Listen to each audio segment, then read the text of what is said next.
সিনেমার কোনো দৃশ্য নয়, বাস্তবের এক শ্বাসরুদ্ধকর মুহূর্ত এটি। মহাসড়কে বেপরোয়া গতিতে বাউলি দিতে গিয়ে প্রায় উল্টে যাচ্ছিল যাত্রীবাহী এই বাসটি।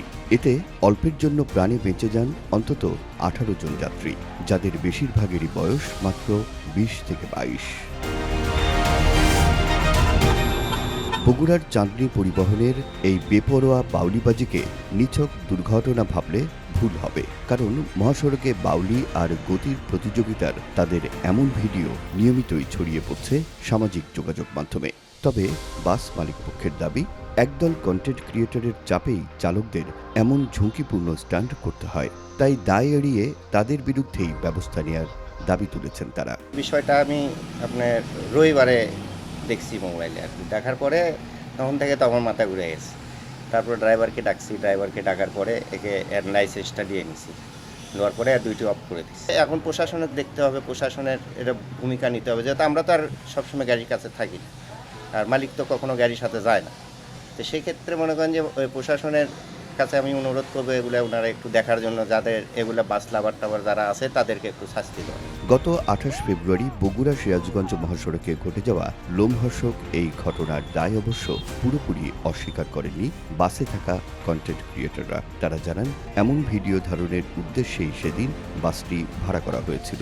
মহাসড়কের বিভিন্ন পয়েন্টে আগেই অবস্থান নেন তাদের ভিডিওগ্রাফাররাও। আমরা যখন গাড়িটা নিয়ে যাই তখন ড্রাইভারকে বলছিলাম যে ভাইয়া আমাদের সামনে কিছু ভিডিও করবে, ক্যামেরাম্যান আছে, আপনি একটু বাউলি দেন। তো তিনি বাউলি দিতে প্রথম প্রস্তুত ছিলেন না, রাজি হচ্ছিলেন না। তখন আমাদের গ্রুপের অনেকজনই বা গাড়ির যে সব মেম্বার আছে সবাই মিলে জোর করার কারণেই তিনি বাউলিটি দেন। অন্যদিকে চালক বলছেন, কন্টেন্ট ক্রিয়েটরদের মন মতো ভিডিও ধারণ করতে একাধিকবার তাকে এই বিপজ্জনক বাউলি দিতে হয়েছে সেদিন। এমনকি বাসে থাকা তরুণরা এর জন্য সঙ্গে আলাদা চালকও নিয়ে গিয়েছিল বলে জানান চাঁদনী ট্রাভেলসের চালক। তবে নিজের ভুল স্বীকার করে অকপটে ক্ষমাও চেয়েছেন তিনি। আমি সাধারণভাবে গাড়িটা নিয়ে গেছি, নিয়ে যাই নাবিল পাম্পে ঢুকাই দিছি। ওদের পছন্দ হয়নি, আমাকে বলতেছে ভাই গাড়ি আরেকবার ঘুরে নিয়ে আসেন। পরে গাড়ি ঘুরে নিয়ে আসতে গেছে, আসার পরে আমি বলছি হাতে এমনি হাতেই জানি, বলতেছে যে ক্যামেরা করবে, আপনি বাউলি দেন। আমি স্বীকার করিনি, আমি তো না, আমার আমাকে নিষেধ করা আছে, এগুলো বাউলি টাইলে আমি দিতে পারবো না। আমাকে বলার পরে আমাকে ওরা সবাই আসে বলতেছে যে ভাই দেন, কিছু হবে না, এটা আমরা বলেই নিয়েছি যে আমরা বাস লাভা। আমাকে এভাবে বলার পরে জোরপূর্বকভাবে আমাকে দিছে। বলার পরে ওটা ওদের পছন্দ হয়নি দেখে ওরা বলতেছে যে মৌনের গাড়ি দেন। ওটা আরেকটা ড্রাইভার ছিল, ওরা ওদেরই হায়ার করা ড্রাইভার ছিল, আমি ওদেরকে গাড়ি দিই নাই।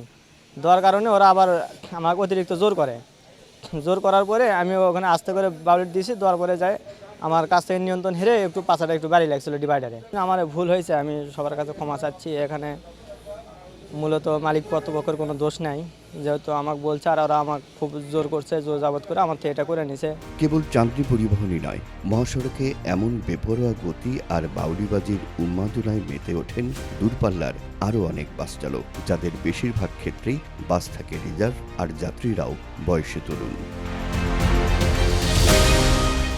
ঈদের ছুটিতে যেমন বাড়বে এইসব ট্যুর, তেমনি কয়েক গুণ বাড়বে পরিবহনের সংখ্যাও। এর মধ্যে নেট দুনিয়ায় এমন ভিডিও উদ্বেগ বাড়িয়েছে যাত্রীদের। রাস্তায় যে মানে কম্পিটিশন করে বা এই যে মানে অযৌক্তিকভাবে যে প্রবঞ্চনা করে, এটা আসলে রাস্তায় যারা চলাফেরা করে তাদের জন্য খুবই ঝুঁকির। যদি তারা সতর্ক না হয়, অন্যরা যারা সেভে চলাফেরা করে তারাও এই ঝুঁকির মধ্যে পড়ে যায় আর কি। ড্রাইভাররা যদি বেপরোয়াভাবে চলাফেরা মানে গাড়ি চালায়, এতে দুর্ঘটনার সম্ভাবনা থাকে, এত করে অনেক মানুষের জীবনের ঝুঁকি রয়েছে এতে। বাস লাভার্সদের অসংখ্য পেজ ও গ্রুপ ছড়িয়ে আছে সামাজিক যোগাযোগ মাধ্যমে, যাদের অনেককেই দেখা যায় বাসের ভেতরে বাইরে উশৃঙ্খল আচরণ করতে। কখনো আবার দ্রুতগতির বাসের সামনে দাঁড়িয়ে ঝুঁকিপূর্ণ ভিডিও ধারণ করতেও দেখা যায় তাদের। এই প্রতিযোগিতামূলক উন্মাদনায় অনেক চালকও হয়ে ওঠেন ভীষণ বেসামাল।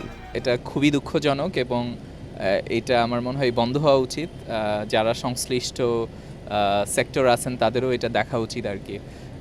এই প্রবণতাটা বেসিক্যালি আমার মনে হয় যে পার্টিকুলারলি মানে এনি ঝুঁকিপূর্ণ কন্টেন্ট ক্রিয়েট করা উচিত না।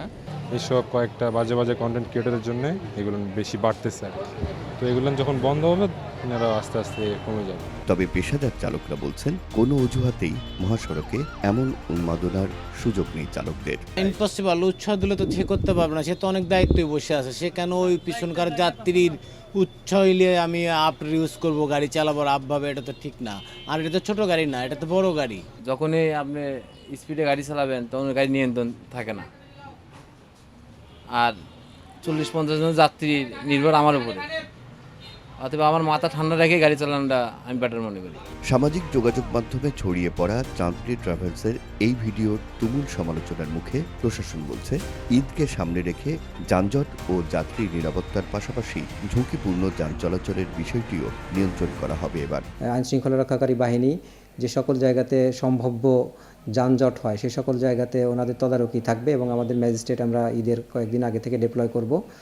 আর রাতের বেলায় যেন নির্বিঘ্নে সবাই চলাচল করতে পারে, কোনো রকমের কোনো দুষ্কৃতিকারী কোনো সুযোগ না নিতে পারে, সেই জন্য আমাদের টহল জোরদার করা হবে এবং পুলিশ এবং অন্যান্য আইনশৃঙ্খলা রক্ষাকারী বাহিনীর আমরা চেক পয়েন্ট স্থাপন সহ অন্যান্য সকল গোয়েন্দা নজরদারি আমাদের শুরু হয়েছে এবং এটা ঈদের পর পর্যন্ত অব্যাহত থাকবে। যমুনা সেতুর পর সিরাজগঞ্জ হয়ে 4 লেনের এই মহাসড়ক হয়েই বগুড়া ছাড়াও নওগাঁ, জয়পুরহাট, গাইবান্ধা, কুড়িগ্রাম সহ উত্তরের অন্তত 12 জেলার লাখো মানুষ বাড়ি ফিরবেন ঈদে। ঘরে ফেরার সেই আনন্দ যাত্রার মুখোমুখি একদিকে যেমন যানজটের আশঙ্কা, অন্যদিকে বেপরোয়া বাস চলাচলের এমন সব আতঙ্ক। তাই ঈদযাত্রা স্বস্তির করতে এই দুই বিষয়ে কঠোর পদক্ষেপ নেয়ার দাবি যাত্রীদের। Rakib Jewel, one news, Bogura.